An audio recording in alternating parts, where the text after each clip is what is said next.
First, it was, you're not an author, you're not published. Then it was, you're not an author, you're not published on paper. They kept moving the goalposts, and I kept meeting the challenge, often out of sheer spite for those who doubted me. My writing journey began early. When I was a preteen, I used to write what is known as fan fiction, as early as 3rd grade. In 1997, I had a class that covered poetry. They had us write poems to submit to a children's anthology. I and one other classmate's work was chosen, and unfortunately that book is now lost media. I continued writing. I used it to deal with my developing illness, bipolar disorder. I knew not why I was feeling so terribly so often. My mom called it being lazy and spoiled, but I knew it was something much worse. Through the next years, I struggled. After showing some promise, I dropped out of county college and got a job working at a country club kitchen in 2004. My drug problem got worse through 2006, and by 2007, it boiled over. Luckily, I was able to complete a sound engineering course with my mother's then boyfriend, Grammy winner Michael Tercia. By October 2007, my mother had had enough and had me arrested. Then she made me go to rehab. Then a series of recovery houses in Pennsylvania, which lasted 9 months. Less than a week after coming home, I crashed my dad's Jeep Commander into a telephone pole and was busted for possession again. 3 years of probation turned into 6. My life began passing by in a way that I could not stand. In 2012, I was diagnosed with Graves' disease and arthritis, making what was difficult that much more so. In September 2014, soon after my first published poems on versevirtual.com and the now defunct 5 Poetry magazine, I came to Spokane on a cross-country train track. I had lost everything. My mother sold the house and moved out here to be closer to my brother, who quickly moved to Seattle to get away from us. My brother would not allow me to stay with them. He did not trust me. After 3 months of living at homeless shelters and on the street, I got an apartment through the HEN program and quickly discovered the writing community here in Spokane. I first read at 3 Minute Mike at Dante's bookstore, and then Nito Burrito. It was not long before I received my first request to come on the radio, KYRS, Stephen Pitter's Open Poetry program. Yes. And then I was off. I became the resident poet of the now defunct Artsy Collective on First Avenue. I featured at Terrain, Porch Fest, the Peace and Justice Action League. I competed in the Spokane Poetry Slam, and with Power to the Poetry at Hoop Fest. Does anyone remember that? At one point, I had the opportunity to volunteer at the individual World Poetry Slam, and I got to meet Rudy Francisco, among other famous poets. I was quite sad when Poetry Slam Inc. fell apart. And everything was going rather well until COVID struck. With that in mind, and despite my reservations, I spent a lot more time on the apps. Facebook, Instagram, YouTube, Twitch, Twitter, TikTok, and found unexpected success, especially on the latter two. I give my followers a glimpse into my day-to-day life as I discuss the act of writing, or anything really. I have posted vlogs, cooking and gaming live streams, cute pet videos, original music, recordings of my performances. I have accumulated over 850 pages of poems, 2 more or less completed rough drafts of novels, 3 in progress ones, multiple novellas, and over a dozen short stories. I was on track to finish the final edits of the Spokane story when my mother fell gravely ill.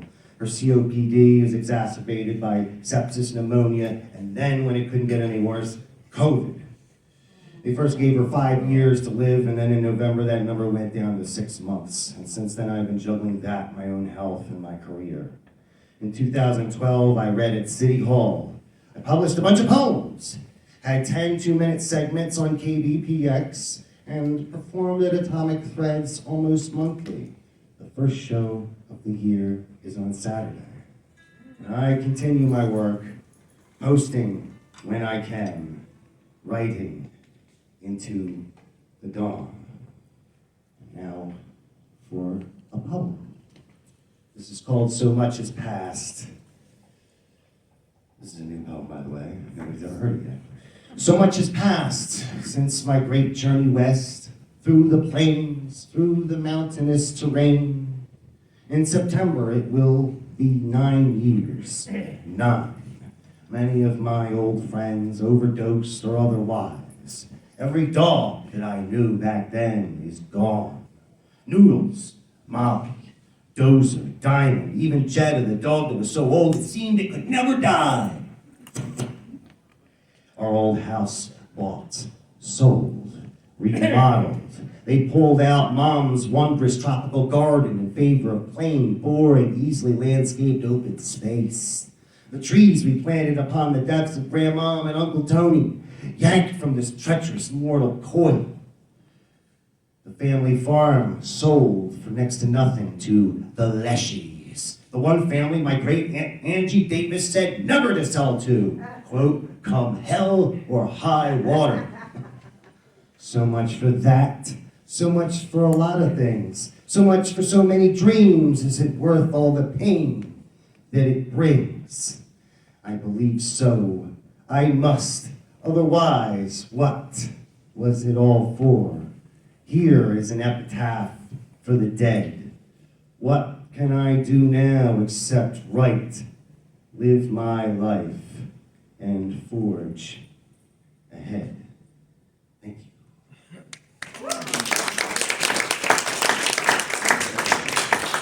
I'm going to do one of the first poems I read when I came to Spokane. This is called The Right Words, written November 2011. Where are the right words when you need to find them the most? Right at the tip of your tongue, hanging there in a stumbled, static, jumbled mess. It's there. You know it is.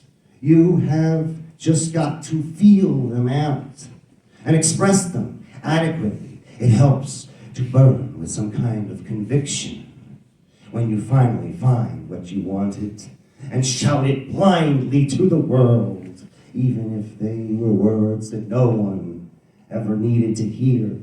What matters is that they were the right ones, the right words, ones that could be pluralized, magnetized, plagiarized. Were one of those the right words I was looking for? The point is there can be more than one word, even if one has a specific preference. The right words seem to elude me. At the times when I require them the most, they abandon me as I stumble through speech or stare blankly at the weathered keyboard of a laptop glowing with a pathetically empty page. Words are an invention of the human mind, and you know we can teach sign language to apes.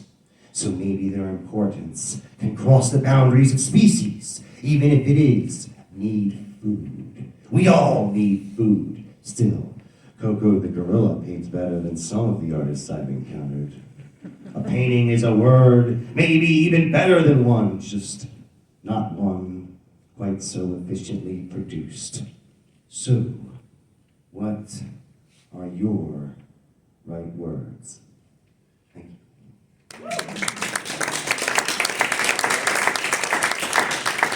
And I'm going to read an excerpt from my novel in progress, St. Germania's on Phobos, which is a darkly comedic, satirical sci-fi tale of a girl living in a nunnery, or at a nunnery orphanage called the Second Moon of Mars. I had never known love. It was another fine day at St. Germania's school on a terraformed larger of the two Mars moons, Phobos. Bird drones were in high flight, proud and regal amongst the smattering of the remaining failed genetic abominations. Lithe and purposeful nut gatherers leapt from fake tree to real tree, and back to fake again. while the lab-grown squirrels had become so inbred that they couldn't make a jump to save their tiny little lives. A herd of micro-shaft intelli deer frolicked in the fake meadows, eating fake vegetation. Another reality seemed to be quite different from what the company told the public. According to them, their problem was that they needed more money and more donations. Money, organs, tissue, land, property, and anything else you might have to claim on your mega taxes. In the spirit of an early pre-singularity biblical legend referred to as Noah's Ark, humanity tried to drag as much flora and fauna with them wherever they chose to colonize next. Before a magnetic surge propelled the sun swallowed, Tellus Mater once called the earth of all the silly words. A fleet of massive interplanetary freighters brought whatever they could catch with their rocket bolos and electric stun nets. Thousands of beasts that had so far survived extinction were subdued and packed up in magna crates. Everything should have been golden, but the punishing conditions of the planets, solar radiation, and additional environmental toxins rendered these original genetic replications surrealistically horrendous to behold. But you say you weren't here for that? All right then. It is said in the Epoch Neo-Bible, written at the height of the Golden Age, 3:08 a.m., by the blessed autonomous severed hand of Salacia the Wise. She did so under supervision of Mosu Aduno Guineverias. That in 2208 AD, less than 100 years before the singularity, when men reigned supreme, the doomsday clock metaphorically proclaimed only 5 billion years left until the sun turns into a red giant, grows and swallows the inner circle of planets. Mankind responded by saying, "Hold my beer, I've got this." So after the collapse of the fossil fuel industry, global reserves having run dry in 2060 AD, solar power became the primary mode of energy. The greedy mega-industrialists at World Shakers Inc. concocted a way to increase the energy output of the star called the solar nexus. For a time, it worked. Profits, they soared, until a malfunctioning pre-fusionomic governor caused a chain reaction that changed history forever. The planetary orbit was ultimately compromised, and Tellus Mater was magna pulled right into the sun. And despite the mutants, many go so as far as to call them monsters, the world surrounding my people was quite beautiful, even if it was almost completely artificial. For example, the clouds were extra fluffy. The rain, when it came, was a pleasant drizzle, and the sky was programmed as it should be, blue and beautiful and quickly altered if that was the user intention. Do you want the sky purple over your property? No problem. There were 32,000 colors, including such favorites as red hot pink, periwinkle blue, and even tie-dye if you're some weird neo-hippie type. Whatever the case, Uber Corp's WeatherTech systems got you covered. And now, if only societal mores and gender expectations could be changed with such ease. But that was not to be the case. There I was, Raina Maydeen L., age 19, amongst the class of 50 girls, all well-bred and full of manners, seated before an electro chalkboard whereupon a dizzying array of notes and diagrams was being etched by a hovering spherical laser scribe bot with a superfluous monocle called the proofreader. "Covenus," I spoke, "I have a question." "Yes," she answered with an upturned, penciled-in after-the-fact eyebrow. "I know the mammalian species is long gone, bred out of existence, and we are absolutely better for it now." "We are," she said, "and shall always be. What's your point?" Then she pulled up her long black sleeves, revealing the mysterious black forest of armpit hair she had going on. Not that it was her natural color, for it was white as a Wisconsiner's sheet.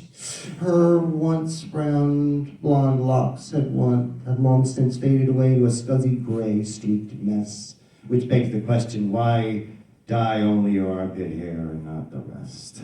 Was it a political statement I somehow missed? Without hearing the actual content of the words and based entirely of her outraged tone, it was evident that 73-year-old Covenus Princeps First Class Fanny Stotesworth was readying herself to chastise me in front of my peers. She was loading both barrels with proverbial renewable munition cylinders, ready to deploy. Pow. But I continued, pressing forward despite the bristling frost-green attitude I was up against. When they, the Malians, were still around, still free anyway, were they ever worth having around for anything aside from procreation and toilsome physical acts? No, said Covenus, adding a trilling sound at the end of the word like an angry house cat. In fact, they oftentimes weren't even good enough to fulfill those two minimal duties. Half of the time, their seminal proboscists on their lower halves either didn't work or worked at the wrong time for all the wrong reasons. Some were very good, yes, at fornicating, while others were more business-oriented and warlike. They were adept at finding other individuals to do their work for them, resulting in the creation of the ever-popular Alistair Copubot. To be frank and not speak of one Malian named as such, perhaps one Malian out of 100 was simultaneously adequate for both duties. But that was a rarity. Covenus, with a decided slowness that put me on guard, placed her hands behind her back, laced her spindly spider claws together, and walked at a plodding pace up the aisle towards my seat.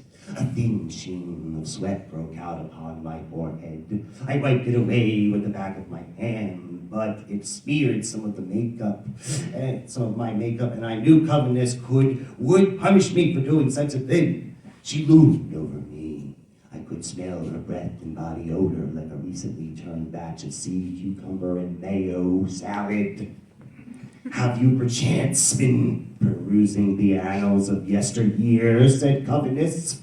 No more than was necessary to fulfill my educational obligations to this great grand school, I answered, Mistress ma'am. Covenus ambled up to my desk, her synthetic pheromone glands putting off quite the intoxicating aura of authoritarian arrogance. She lowered her crane-like neck to have her bilious beady eyes meet mine so that they seemed to stare through me, right into my soul. Are you sure about that? Covenus asked, with her dry wit, her disapproval cast through the veil of a most pregnant and awkward pause. Very sure, I replied. Very. I've trekked to the local interior law office and examined the rules regarding this aspect of pre-singularity society archivism. The fact of the matter is that there is a huge gap in our historical timeline. It's a missing piece, so to speak, that began with New World War III, and you realize you are in fact walking a very fine line by doing this extra credit documentarian business of yours, said Covenus. You may be discovering more about the past and consequently the unfortunate reality of illegal mailings every day. But one day, young flower, you may realize that some tomes, once opened, cannot be closed quite so easily. Thank you. That is my presentation. Very happy to have been invited here. You guys are wonderful. And I've been following your Facebook page for years. As soon as I got to Spokane, I started following all the writers' pages, and this was one of them. I'm so happy to be here. All right.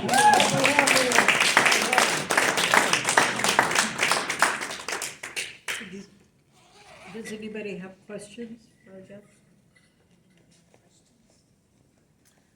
So, when did you first start writing? I mean, what kind of got you into this whole, you must have been fairly young.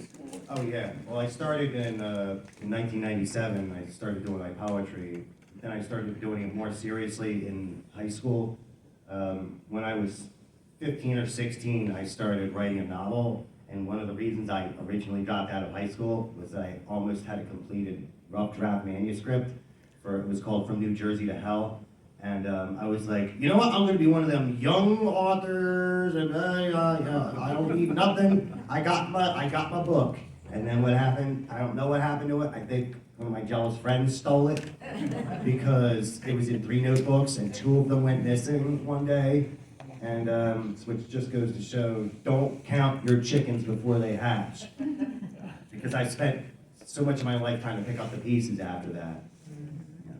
And then when I got to Spokane, I really picked it back up, because when I was working at, because I did the country club and I was doing construction and stuff like that, and I just was not writing very much. I would come home and write angry poetry about work, about being mad, and a lot of that stuff was just, it was very angry, and I have a lot of writing that I just do specifically that I do not post or send to anybody. It's kind of like, you know, writing an angry letter to your boss and not sending it. I just do that with my writing. Yeah, all right. Said you had work coming out in 2 places. Oh yeah, I've got a book coming out this year. It's an anthology that I'm included in. It's called Evermore 2. And the other book is I Sing the Salmon Home, which is coming out from the Washington State's Arts Association by Rena Priest, which I had the wonderful opportunity to meet her last year during the Get Lit Festival, which I believe I met her here. So I'm really happy about that.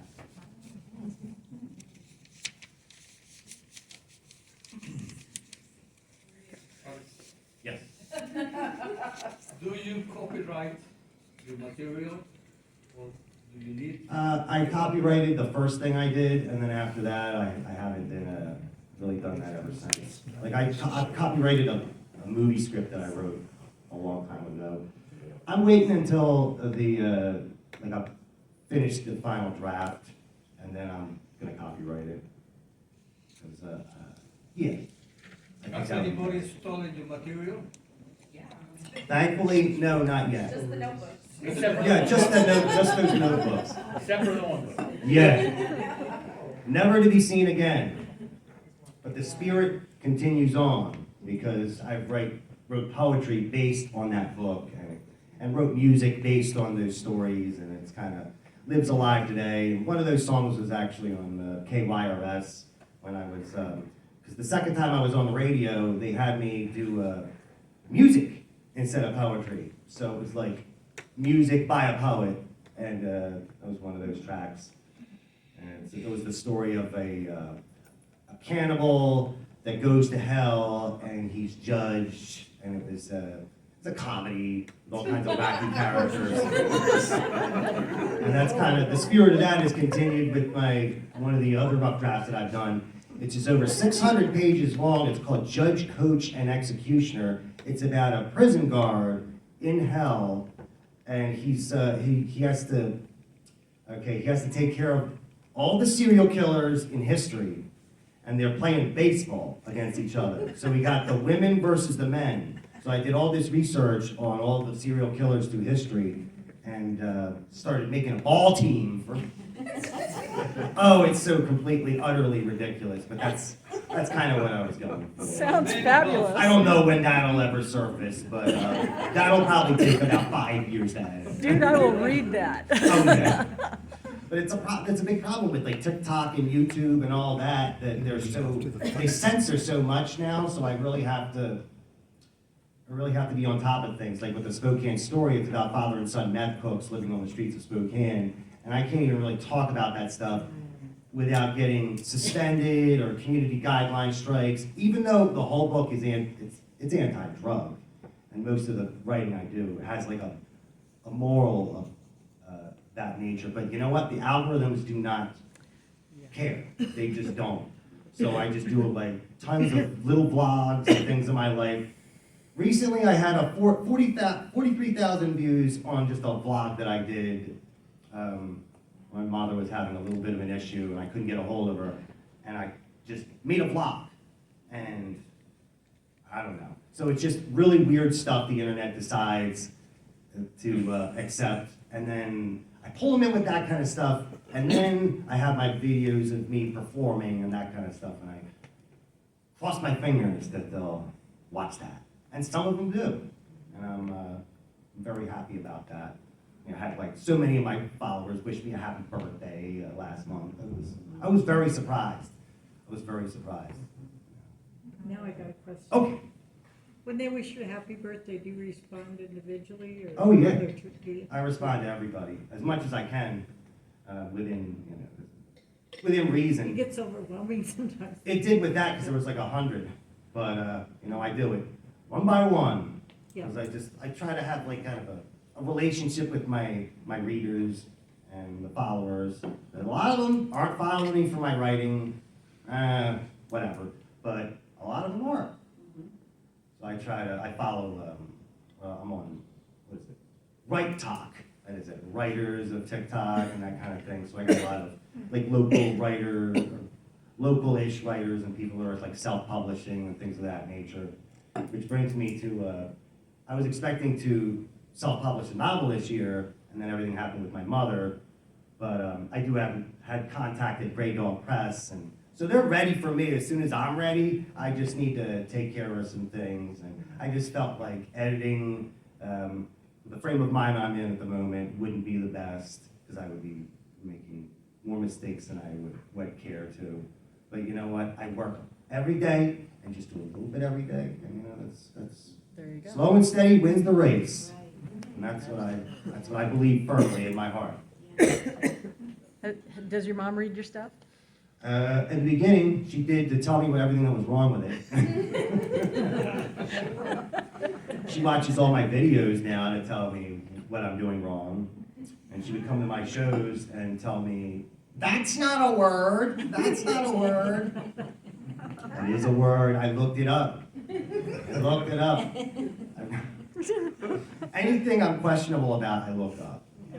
And then I just kind of go out and look for new words, and I put them in my document. You know, just like I just have a document that's just of crazy words, and just you know, just to expand my vocabulary, but not try to overwhelm people, because I feel that way when I go to a lot of writing events or things like of that nature, where sometimes I feel just overwhelmed with people just like throwing out their $5 words, and I try to I'll put a couple in there in a poem. I don't know. I just know how I feel like when someone's trying to make me feel stupid.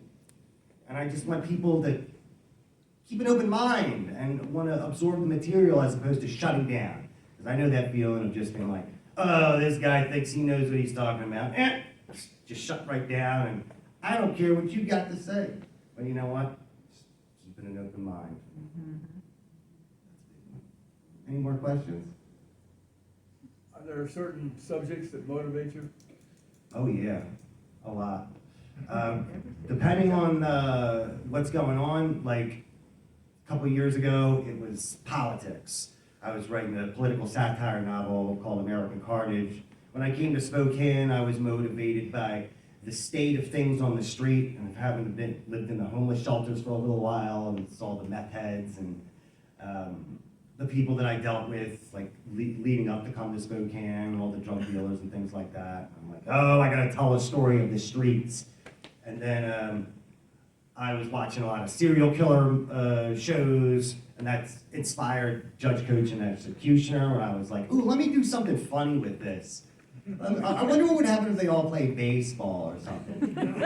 My grandfather was crazy about sports. He was super into baseball and football. He was going to be one of the Philadelphia Phillies, but he broke his arm or his shoulder, could never play again. So just I was trained to be like, they wanted me to be an athlete, and I was a you know, an artistic type, and they really let me have it.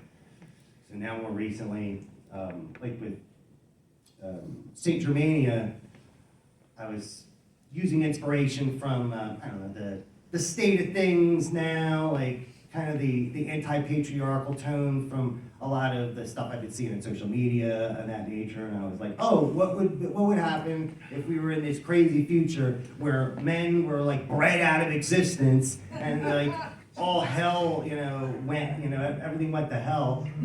I mean, some things got a lot better, other things just got a lot worse. It's a crazy story, but it was also influenced a little bit from me being in Catholic school for so many years, and dealing with those nuns. Did you know who took my journal and never gave it back to me with my poems? A nun. They went in my locker, got the book. They said, oh, this guy's gonna be the next Columbine, and then they contacted my mom, they pulled me out of school, and they threw the book out. And I never got those poems back. But I'm lucky that I have as many poems as I do from that era. I've got a handful. I lost that little anthology. There's only one other person in my classroom had one of those. But that's what happens, you know, you gotta keep moving forward. Because there were so many times where I thought, because when I lost the house, lost everything, I thought, I can't go any further. And then I came to Spokane and saw how bad things were on the street. I was like, I gotta do something. I gotta stop drinking. I gotta stop doing drugs. And I gotta stop associating with these street people. Otherwise, this is where I'm gonna be 10 years from now. And that was 8 years ago. And now, living in a house with a loving family, and doing much better than I ever thought possible, like especially with social media and all that, because I friggin' hate TikTok, if you want to be honest. And it was, if it wasn't for COVID, I wouldn't have spent as much time on it, but it was just, all the events were done, couldn't go anywhere, and I saw people were becoming millionaires doing nothing. So I was like, you know what, let me do this. And then my first week, suspended twice. For bad language, and I did like a character that's like based on one of my characters from my book, and I got suspended for drug content, like whatever. So I had to learn all the ins and outs and just doing all that, but I mean, it's working. It's just it's a slow going because I operate with kind of a niche audience. Yes, you had a question, sir? Yeah. Do you read? What do you read? Oh, yeah. Well, How often do you read? I don't read as much as I used to, but when I was younger, I had a gigantic library, and I just was constantly reading. My favorite author, Charles Bukowski, Jack Kerouac, Hunter S. Thompson. I've read all of the Game of Thrones books. I really like them with George R. R. Martin. Still waiting for the last one. Lord of the Rings was one of my big ones that inspired me when I was growing up. And I just had a huge library of books, and then when I came to Spokane, lost it all. So since then, I've just kind of been picking up, you know, local books, things of that nature. I think the last book I read was, it was by a local author around here. Oh, I can't remember, but it was one of my poor buddies. He killed himself a couple years ago. Tony Russell, Devin Devine and Tony Russell's book, Kiss the Messenger. I read one of those books. That was pretty good. I read that and I was like, this is kind of like what I'm already writing, but not quite. But I felt like I was in the right vein, like, because I saw that there was a market in Spokane for people talking about like all the stuff that's going around, like the local stuff, local events, the different businesses and things of that nature. And I thought it was really cool. I was just ashamed that I guess we're not going to get a part 3. I don't know. Who knows? Any more questions? I just have a comment. You're a very gifted writer, for sure, and your voice is very captivating when you read. Well, thank It you. just like pulls you in for me. Well, thank you. My mother made me, because I had an assignment in elementary school, I had to read an anti-drug commercial on the intercom, and she took me aside and like made me train to read in front of people. And then in middle school, I had like, at one point, I tried out for a play, and I had a solo, like as a solo song, and it was so dumb. It was like a 1950s musical, and I was a guy called Ziggy Springer, and I sung a song that was like, baby, baby. But all the humiliation from that really got me used to getting up in front of people, you know what I'm saying? So I feel like no matter what I do now, it's not going to be quite as embarrassing as that. Nobody let me live that down after that. It was, hey, Ziggy! Hey, Ziggy, sing for me! Oh, man. You want to sing, you're going to sing some show tunes and write some poetry? Ooh! had a big target on my back for a long time. And my hair, it was like, you know, I had kind of an afro thing going, and they just always bust on me about that. Now I'm out here, hey, nobody gives me any problems with that, you know? But that's what kids do. They just find how different you are, and they just go after you. And they just make you feel like you're not worth anything, or you're ugly, or you're not smart enough to do something. Like, I don't know how many people came up to me and told me that I couldn't write. Because not that I can't write, that I could not write because I didn't do this or I didn't do that. When I came out here, I'm like, you know what, I'm just gonna do it from the ground floor. I'm gonna go to these events, I'm gonna meet the people, and I'm gonna go up in front of people and I'm gonna read the poetry. And that's what I'm gonna continue to do. Yes. All right, awesome.